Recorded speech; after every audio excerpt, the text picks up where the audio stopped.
आज 10 रमज़ानुल मुबारक है और आज एक अजीम हस्ती का उर्स मुबारक भी है। रसूल मुहतशम सल्लल्लाहु अलैहि वसल्लम की ज़ात अक़दस पर औरतों में से सबसे पहले इस्लाम ले आने वाली और आक़ाए दो जहां सल्लल्लाहु अलैहि वसल्लम की सबसे पहली ज़ौजा मुहतरमा और जिनसे आप सल्लल्लाहु तआला अलैहि वसल्लम की औलाद मुबारक अक्सर पैदा हुई, खुसूसन सैयदा कायनात फातिमा ज़हरा सलामुल्लाह अलैहा जिनसे पैदा हुई और जिन्हीं से सरकार अलैहिस्सलाम की नस्ल मुबारक क़यामत तक जारी और सारी रहेगी इंशाअल्लाह। जनाब सैयदतुना खदीजतुल कुबरा सलामुल्लाह अलैहा, आपने एक ख्वाब देखा। क्या देखती हैं कि आपके घर पर सूरज उतर आता है, ख्वाब की हालत। किस हालत में? क्या उतर आता है? और उसके नूर से पूरे मक्का मुकर्रमा का हर घर जो है वो उस सूरज के नूर से मुनव्वर हो जाता है। ख्वाब की हालत में आप ये देख रही हैं। हजूर सल्लल्लाहु अलैहि वसल्लम के निकाह फरमाने से पहले की बात है ये। तो आपने जो तौरात और इंजील के उस वक्त के मुफ्तियान उज़ाम थे उनसे पूछा, आपके चच्चे का बेटा था, मैंने ये ख्वाब देखा है, तो इसकी ताबीर क्या है? अब गौर करें कि तौरात और इंजील में किस कदर आक़ा दो जहां सल्लल्लाहु अलैहि वसल्लम का जिक्र खैर था। ख्वाब ही देखा था ना। आपके चच्चे का बेटा आपसे अर्ज करने लगा कि जो अल्लाह तबारक व तआला ने आखिरी नबी मबूस फरमाना है ना, उनके साथ आपका निकाह होगा और उनकी बरकत से पूरे मक्का में ईमान और इस्लाम का नूर फैल जाएगा। ये आपके ख्वाब की तबीर। और यकीन जाने इस कदर तौरात और इंजील में आक़ा दो जहां सल्लल्लाहु अलैहि वसल्लम का जिक्र खैर था कि एक तौरात के आलिम का बयान है कि उसी ज़माने की बात जो बाद में सरकार अलैहिस्सलाम की ज़ात पे ईमान भी ले आए थे कि हमें अपनी औलाद के पहचानने में तो कुछ न कुछ शक होता था कि हालात ही कुछ ऐसे थे, पता नहीं मेरा है या नहीं। लेकिन मुस्तफ़ा करीम अलैहिस्सलाम को जब देखा ना तो हमें इतना भी शक नहीं था, बल्कि मुकम्मल 100% देखते ही पता चलता था यही आखिरी नबी है जिनका जिक्र खैर अल्लाह ताला ने कहाँ फरमा रखे? तौरात व इंजील व ज़बूर में। अंदाज़ा लगाएं आप, मक्का शरीफ में निहायत ही अमीर तरीन खातून आप शुमार होती हैं अपने ज़माना में। और पहले शोहर के बाद बड़े बड़े मक्के के रईस ज़ादू ने, बड़े बड़े अमीरों ने, जिनके बड़े बड़े ओहदे थे, उस एतबार से, उस ज़माने के एतबार से आपको निकाह का पैगाम भेजा, लेकिन आपने किसी को कबूल न फरमाया। और जहाँ इतनी बड़ी अमीर ज़ादी थी, रईस ज़ादी थी, वहीं पर जैसे अमीर होने का शोहरा था, वहीं पर ताहिरा का भी शोहरा था कि परहेजगार, मुत्तकी और निहायत ही पारसा खातून है। अब बड़े बड़े अमीरों, ये जुमला ही बताएगा कि आप बहुत बड़ी नेक औरत थी जो मैं बोलने चला। बड़े बड़े अमीर तरीन लोगों का निकाह का पैगाम आता रहा, क्योंकि खुद बहुत ज्यादा अमीर थी। तो आपने किसी का पैगाम भी कबूल न फरमाया। और मजे की बात, मुस्तफ़ा करीम सल्लल्लाहु अलैहि वसल्लम बज़ाहिर जिनके वालिदैन करीमैन तय्यबैन ताहिरैन भी दुनिया में मौजूद नहीं। बज़ाहिर लफ्ज़ यतीम की निस्बत तो सरकार अलैहिस्सलाम की तरफ ना ही की जाए, उलमा ने मना फरमाया। बोलना हो, कहीं ज़रूरत हो तो ये जुमला बोल दिया जाए कि बज़ाहिर आप अलैहिस्सलाम के वालिदैन करीमैन तय्यबैन ताहिरैन कायनात में मौजूद, और बज़ाहिर कोई बहुत सारा माल भी आप अपने पास नहीं रखते थे। उनके तय्यब व ताहिर होने की अलामत देखें,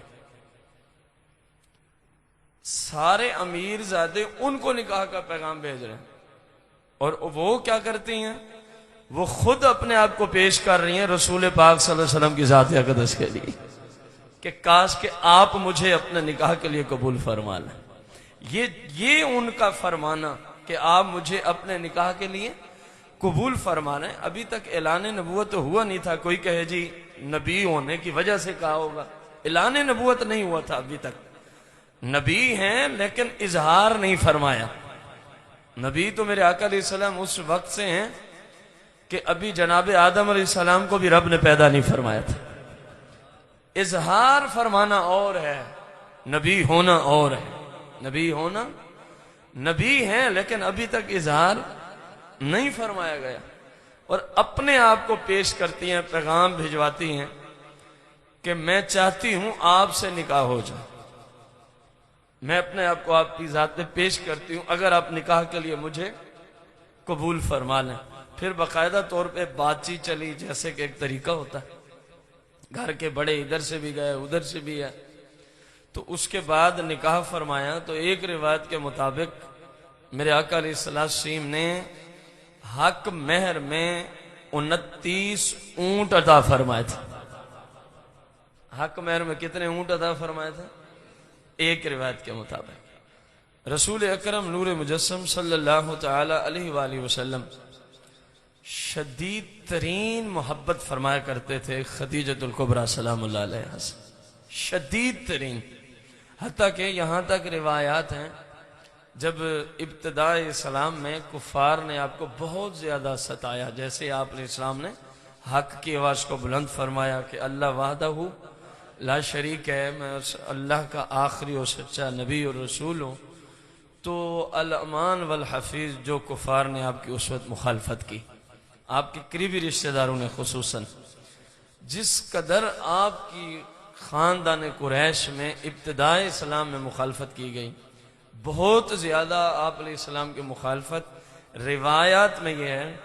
बाहर आप तबलीग पे होते तो उन लोगों की वजह से बज़ाहिर आप परेशान होते, लेकिन जैसे ही घर तशरीफ लाते सैयदतुना खदीजतुल कुबरा सलामुल्लाह अलैहा इस अंदाज से तसल्ली अता फरमाती कि आप क्यों परेशान होते हैं, आप तो गरीबों के दुख दर्द में शरीक होने वाले हैं। अब जुमले सुने, आप क्यों परेशान होते हैं, आप तो यतीमों की देखभाल करने वाले हैं, आप क्यों परेशान होते हैं, आपकी तो आदत मुबारक ये है कि जो गुर्बत की चक्की में पिसा होता है आप उसके साथ खड़े हो जाते हैं, और ये शुरू से आदत मुबारक थी। जैसा कल आपने हदीस मुबारक समाअत फरमाई, मेरे आका अलैहिस्सलाम को जब तसल्ली देने की बारी खदीजतुल कुबरा सलामुल्लाह अलैहा की आती तो वो इन जुमलों से इब्तिदा फरमाया करती थी। आप गरीबों के पुरसान हाल हैं, आप मसाकीन की देखभाल करते हैं, आप यतीमों की देखभाल करते हैं, और जो ऐसा होता है रब उनको कभी भी अकेला नहीं छोड़ता। ये फिर आखिर में जुमले बोलते। तो मेरे आका अलैहिस्सलाम फरमाते हैं, मैं जब अपनी ज़ौजा मोहतरमा के पास आता तो उनकी तसल्ली, उनके हौसला देने से मेरी हर तरह की परेशानी दूर हो जाया करती थी। आप अंदाजा लगाएं कि ऐसा अजीम साथी, और उस जमाने की बात जब हर तरफ से आप अलैहिस्सलाम की जान के लोग दुश्मन थे, हर एतबार से आप अलैहिस्सलाम की तबलीग के भी लोग दुश्मन थे। हालांकि आप फरमाते क्या थे, सिर्फ और सिर्फ हक, सिर्फ और सिर्फ इतना ही फरमाते कि अल्लाह वाहदहू, अल्लाह के सिवा किसी की इबादत, और मैं यानी रसूल पाक सल्लल्लाहु अलैहि वसल्लम फरमाते अल्लाह का मैं आखिरी और सच्चा। ये बातें, इन बातों पे लोगों ने मुखालफत इख्तियार की।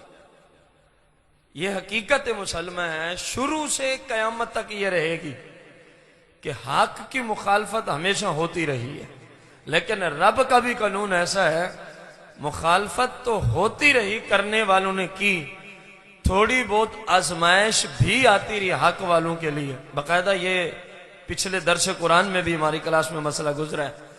थोड़ी देर के लिए आजमाइश भी होती रही, लेकिन कानून कुदरत यही रहा कि हमेशा हर जमाने में हक ही गालिब रहा है, हमेशा हर जमाने में हक ही। अब देख लें आप अलैहिस्सलाम का दौर अक़दस देख लें, हक गालिब रहा कि ना रहा? हुआ ना। जिस मुबारक हस्ती और उनके शागिर्दों को, सहाबा करम, मक्का में उम्रा करने की इजाजत नहीं दी जा रही, ये भी वक्त आया। हरम शरीफ में उम्रा करने की इजाजत नहीं दी, सुलह हुदैबिया देख लें, ये भी वक्त आया। लेकिन चंद ही सालों के अंदर फिर ये भी वक्त आया, क्योंकि हक को रब गालिब फरमाता है। जो कल उम्रा नहीं करने देते थे, आज मुस्तफा करीम के कदमों के नीचे पड़े हुए। हक हमेशा क्या होता है? फिर आपके नवासे की बात देख लो, हक पे आवाज को बुलंद किया जनाब इमाम अली मकाम ने, मुखालफत हुई कि ना हुई? किस कदर शदीद मुखालफत हुई, दोनों शहर हरमैन शरीफैन छोड़ने पड़े मुखालफत की वजह से, सिर्फ हक कहने की वजह से। घर का घर कुर्बान कराना पड़ा, लेकिन कुदरत का कानून अपनी जगह मुसल्लम खड़ा रहा, क्योंकि ला तब्दील अली कलिमतिल्लाह, कानून को कोई बदलने वाला नहीं है। सब कुछ कुर्बान हो गया, कयामत तक हुसैनियत को गलबा अता फरमाया कि नहीं फरमाया? कानून वहीं खड़ा है कि हक बयान करने वाला हक बयान करता रहे, हक पे डटा रहे, किसी भी शोबे में है। परेशानियां फरमाया आ सकती हैं, लेकिन मालिक की मदद पहुंचेगी जरूर, आज नहीं तो कल दुनिया वालों को पता जरूर चलेगा कि वो गालिब था। वो अब देखें आप करबला का मामला देखें, बज़ाहिर लोगों ने कुछ का कुछ सोचा हुआ था, लेकिन क्योंकि हक इमाम अली मुकाम के साथ था, तो अब तक और कयामत तक यही आवाज गूंजेगी हक परस्तों से कि हक इमाम के साथ था और यजीद बातिल परस्त था। ऐसा है कि नहीं? तो फरमाती आप तो ये मुबारक काम करते हैं, परेशानी वाली कोई बात नहीं है, रब ऐसे बंदों का साथ नहीं छोड़ा करता। इससे हमें एक जुमला मिला कि रब ऐसे बंदों का साथ नहीं छोड़ता जो यतीमों की देखभाल करते हो, जो गुरबा की देखभाल करते हो, जो मसाकीन की देखभाल करते हो, जो यतीम लोगों की देखभाल करते हो। रब उनका साथ यानी मालिक की मदद उनको पहुंचती रहती है। इससे हमें भी एक जुमला मिला कि हमें भी चाहिए कि इर्द गिर्द जो अपने गरीब हैं, मसाकीन हैं, यतीम लोग हैं, हमें अल्लाह ने जो ताकत दी है उसके मुताबिक उनकी हेल्प और मदद और देखभाल करनी चाहिए। रसूल अकरम नूर मुजस्सम सल्लल्लाहु तआला अलैहि व आलिहि वसल्लम अक्सर ऐलान नबुव्वत से पहले भी और बाद में भी गारे हिरा में कई दिन के लिए आप इबादत की घर से तशरीफ फरमा हुआ कर, कई दिनों के लिए।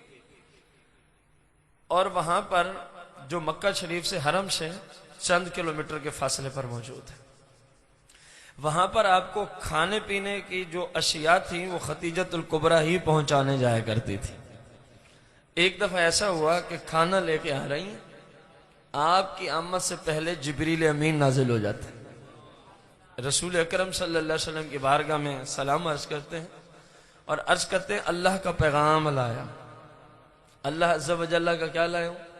पैगाम लाया हूं। फरमाया कौन सा पैगाम? अर्ज की के खदीजतुल कुबरा आपकी तरफ आ रही हैं और आपके लिए खाना लेके आ रही है। उन्हें फरमा दीजिएगा कि ए खदीजा, तुझे अल्लाह भी सलाम पेश फरमाता है, जिब्रील भी सलाम दे रहे हैं। अब अंदाजा लगाएं इससे बढ़कर और क्या शान हो सकती है, इससे बढ़कर और किसी का बेमिसल बेमिसाल होना कैसे हो सकता है? जरा गौर करें, जरा गौर करें। रसूल पाक सल्लल्लाहु अलैहि वसल्लम की जात तो बहुत आला और अरफा है, बेमिसलो बेमिसाल है। सवाल है यहाँ पर छोटा सा, खतीजतुल कुबरा सलामुल्लाह अलैहा पहले भी पकीजा खतून थी, सरकार अलैहिस्सलाम से निकाह फरमाने से पहले भी पकीजा थी, ताहिरा थी, तैयबा थी, चर्चे थे, लेकिन कभी जिब्रील आए थे सलाम देने? एक सवाल किया मैंने, कभी आए थे? निकाह के बाद जो आए हैं तो वजह क्या बनी होगी? मुस्तफा करीम अलैहिस्सलाम की निस्बत, मुस्तफ़ा करीम अलैहिस्सलाम की निस्बत। गौर गौर करना जुमले पर, जो उनकी निस्बत में आ जाए रब के यहां वो बेमिसलो बेमिसाल बन जाता है यार, जो अल्लाह के महबूब की निस्बत में आ जाए। वरना जमाने की औरतें बड़ी कसीर औरतें हैं, मुझे कोई मार्केट में ऐसी औरत पेश की जाए जिसको रब ने सलाम पेश फरमाया हो, तो मेरे महबूब की जात तो बहुत अरफा वाला है। जिब्रील को भेजकर रब अपना सलाम पहुंचा रहा है, ये बताने के लिए लोगों मेरा महबूब तो है ही बेमिसलो बेमिसाल, जो अपने आप को औरत उनके निकाह के लिए पेश कर दे हम उसे भी बेमिसलो बेमिसाल बना दे। मेरे महबूब का तो ये मुकाम है और उन्हें ये खुशखबरी दीजिए। और ये हदीस बुखारी और मुस्लिम में है, ये नहीं कि कुछ तारीखी हवाला आपको पेश किया जा रहा, मुत्तफकुन अलैह हदीस है, शेखैन ने सहीहैन में इसको नकल किया। अब अंदाजा लगाए, फिर अर्ज करते हैं, अल्लाह फरमा रहे हैं खतीजतुल कुबरा जब तशरीफ ले आए आपके पास तो उन्हें ये खुशखबरी भी देनी है कि जन्नत में आपके लिए हमने ऐसा ऐसा और ऐसा महल जो है वो तैयार फरमा रखा है। फिर आप तशरीफ ले आई गारे हिरा में, रसूल अकरम सल्लल्लाहु तआला अलैहि वसल्लम को सलाम फरमाया, आपने जवाब अता फरमाया। हमारे अंदर एक कमी है, हमारे अंदर एक कमी है, शौहर और बीवी आपस में हम एक दूसरे को सलाम नहीं करते। इसको जरा देखिएगा कि जब हम घर जाते हैं कि हम घर वालों को सलाम करते हैं, जब घर से निकलते हैं सलाम करते हैं। अब अंदाजा लगाएं, इतना अजीम दुआ हम दूसरों को देते हैं, अपनी बीवी को देना हमें पसंद ही नहीं। नाराजगी माफ, ये बाकायदा उलमा ने जुमले लिखे, मैं कोई अपनी तरफ से नहीं आपको बता रहा। हालांकि कोई जितना ज्यादा करीबी होता है उतने उसको ज्यादा दुआओं से नवाजा जाता है ना। कानून तो ये है, अस्सलामु अलैकुम, सलामती की दुआ है ना, अल्लाह की तरफ से सलामती रहमत और बरकत की दुआ है। तो खुदारा आदत में शामिल रखें, जैसे ही अपने घर जाएं, वालिदैन हैं, बीवी बच्चे हैं, सबको कहें अस्सलामु अलैकुम व रहमतुल्लाहि व बरकातुहू, तो इंशाअल्लाह उस घर पे अल्लाह की कसीर बरकतों और रहमतों का नज़ुल। मेरे आका अलैहिस्सलाम ने सलाम का जवाब दिया और फरमाया, जिब्रील आए थे अभी अभी और अर्ज कर रहे थे कि अल्लाह तबारक व तआला की तरफ से आया हूं, आपकी ज़ौजा मोहतरमा को रब भी सलाम पेश फरमा रहा है, जिब्रील भी सलाम दे रहा है। आप अंदाजा लगाएं किस कदर मेरे आका अलैहिस्सलाम की अज़वाज मुतहरात शान जो है वो अफजल व आला है, किस कदर ऊंचे रुतबे वाली हैं ये उम्मत मुस्लिमा की माएँ। ये कुरान का फैसला है, जिस औरत से आप सल्लल्लाहु अलैहि वसल्लम ने निकाह फरमा लिया खा एक लम्हा के लिए, वो पूरी उम्मत की कयामत तक वो मेरे आका अलैहिस्सलाम की निस्बत से माँ का दर्जा अख्तियार कर देती। ये कुरान मजीद का फैसला। मेरे आका अलैहिस्सलाम की जो बीवी है वो हमारी क्या लगती है, माँ लगती है। रसूल अकरम नूर मुजस्सम सल्लल्लाहु तआला अलैहि वसल्लम से आखिरी बात, सैयद आयशा सिद्दीका सलामुल्लाह अलैहा से रिवायत। पहली बात इससे यह है कि जब तक सैयदा खदीजतुल कुबरा जिंदा सलामत रहीं, आप सल्लल्लाहु अलैहि वसल्लम ने कोई और निकाह नहीं फरमाया था, कोई और निकाह नहीं फरमाया था। आपके दुनिया से चले जाने के बाद सैयद आयशा सिद्दीका सलामुल्लाह अलैहा फरमाती हैं, ये सेहा में बुखारी में भी हदीस मौजूद है कि आप सल्लल्लाहु अलैहि वसल्लम खदीजतुल कुबरा खदीजतुल कुबरा सलामुल्लाह अलैहा का अक्सर जिक्र फरमाया करते, अक्सर। खुसूसन जब आप कोई जानवर ज़बह फरमाते ना, उसके गोश्त को हिस्से बना रहे होते, तो उसमें से खदीजतुल कुबरा सलामुल्लाह अलैहा की सहेलियों के लिए लाजमी तौर पे गोश्त का हिस्सा अलग फरमा देते और फरमाते वो फलां औरत जो है वो खदीजतुल कुबरा की सहेली है, लिहाजा उसके घर भी पहुंचाओ। फलां औरत जो है खदीजतुल कुबरा की सहेली है, लिहाजा उसके घर भी गोश्त पहुंचाओ। अक्सर जिक्र फरमाया करते हैं। तो सैयद आयशा सिद्दीका सलामुल्लाह अलैहा फरमाती हैं, मैंने इस इरादे से कि मुझे भी यही मकाम मिल जाए जो सैयदा खदीजतुल कुबरा को है, मैंने अर्ज की क्या दुनिया में बस एक ही औरत खदीजतुल कुबरा ही रह गई? नीयत यह थी कि इस वजह से मुझे भी वो मकाम मिल जाए। कोई जवाब आएगा मेरे आका अलैहिस्सलाम की बारगाह में क्या अपील की गई? क्या दुनिया में बस खदीजतुल कुबरा ही है जिनका जिक्र होता रहता है हर वक्त ही? मेरे आका अलैहिस्सलाम फरमाते हैं हाँ हाँ, दुनिया में बस खदीजतुल कुबरा ही है, दुनिया में बस खदीजतुल कुबरा ही है। फरमाया तुम्हें क्या पता, जब लोग मेरी जान के दुश्मन थे वो मुझे तसल्लियां दिया करती थी। तुम्हें क्या पता, जब मेरे ऊपर बज़ाहिर मुश्किल वक्त थे उन्होंने मेरा मुकम्मल साथ दिया। तुम्हें क्या पता, उन्होंने अपने आप को मेरे लिए निकाह के तौर पे पेश किया। तुम्हें क्या पता, उन्होंने अपना सारा माल मेरे कदमों में लाके ढेर कर दिया। अर्ज की या रसूलल्लाह दीन पे खर्च कीजिए, गुरबा मसाकिन पे खर्च कीजिए। फरमाया तुम्हें क्या पता, खदीजतुल कुबरा सलामुल्लाह अलैहा से रब ने मुझे मेरी सारी औलाद अता फरमाई है। तो खदीजतुल कुबरा ही बस वो खतून है जिसे मैं अक्सर याद करता रहा। यानी सरकार इतनी मोहब्बत फरमाते थे, बावजूद एक बीवी के ये सवाल करने के कि बस खदीजतुल कुबरा ही दुनिया में। फरमाया हाँ हाँ, खदीजतुल कुबरा ही दुनिया में, खदीजतुल कुबरा ही। फरमाया उनका रुतबा और कोई नहीं ले सकता, उनके मकाम तक और मेरी बीवियों में से कोई नहीं पहुंच सकता। बल्कि आपसे ये रिवायत है, खदीजतुल कुबरा सलामुल्लाह तआला अलैहा फरमाया जनती औरतों में से सबसे अफजल तरीन खदीजतुल कुबरा है, सबसे अफजल तरीन खदीजतुल कुबरा है। अल्लाह जल्ला जलालुहु से दुआ गो है, अल्लाह ताला आप सल्लल्लाहु अलैहि वसल्लम और आपसे निस्बत रखने वालों से हमें वही प्यार, वही मोहब्बत, वही उल्फत रखने की तौफीक अता फरमाए जो कुरान और हदीस का तकाजा है, जो कुरान और हदीस का। जिन्होंने आका सल्लल्लाहु अलैहि वसल्लम के साथ इतनी कुर्बानियां पेश की, कम अज कम हमारा ये तो हक बनता है ना कि आज ज्यादा से ज्यादा, वैसे तो हर वक्त ही दुआओं में जैसे कि अल्हम्दुलिल्लाह हर रोज सुबह दुआ होती है आप सल्लल्लाहु अलैहि वसल्लम के अज़वाज मुतहहरात के लिए, लेकिन आज बिलखुसूस क्योंकि उर्स मुबारक का दिन है, जितना मुमकिन है उनके लिए पढ़ाई करें, नवाफिल, तिलावत, दुरूद सलाम, जिक्र अज़कार। मुमकिन हो तो शाम की इफ्तारी का बंदोबस्त किया जाए, भले 2 बंदों को इफ्तार करा दिया जाए।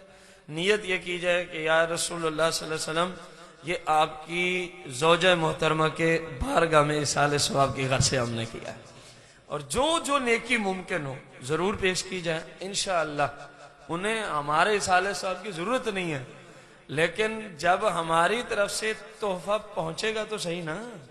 जुमले सुने ना, रिवायत है जब किसी को इसाले सवाब किए जाते तो उस तक तोहफा पहुंचाया जाता।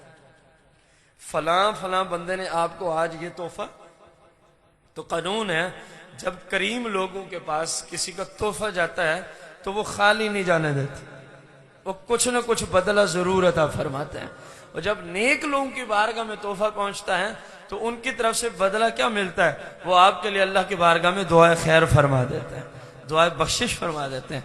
सरकार अलैहिस्सलाम की मुबारक तैयब ताहिर बीवी के पास जब हमारा तोहफा पहुंचेगा तो इंशाअल्लाह आपके हाथ उठेंगे, महबूब अलैहिस्सलाम की बारगाह में अर्ज करेंगी आपके उम्मतियों ने आज मुझे याद किया है। 1400 साल हालांकि बीत चुके हैं, तो अपने जिन्होंने मुझे याद किया यार रसूल उन पे जरा करम फरमा दीजिए, उन पे जरा। तो जितना ज्यादा मुमकिन हो सरकार अलैहिस्सलाम के तमाम निस्बत रखने वालों के लिए आज का दिन खुसूसन, क्योंकि सैयदा खदीजतुल कुबरा सलामुल्लाह अलैहा है। अल्लाह ताला हमें आपकी कयामत के दिन रिफाकत अता फरमाए, आपके तवस्सुल से आप सल्लल्लाहु अलैहि वसल्लम की अल्लाह हमें शफात कुबरा नसीब फरमाए। आमीन बिजाहि नबी अल करीम अलैहि सल्लतु व तस्लीम।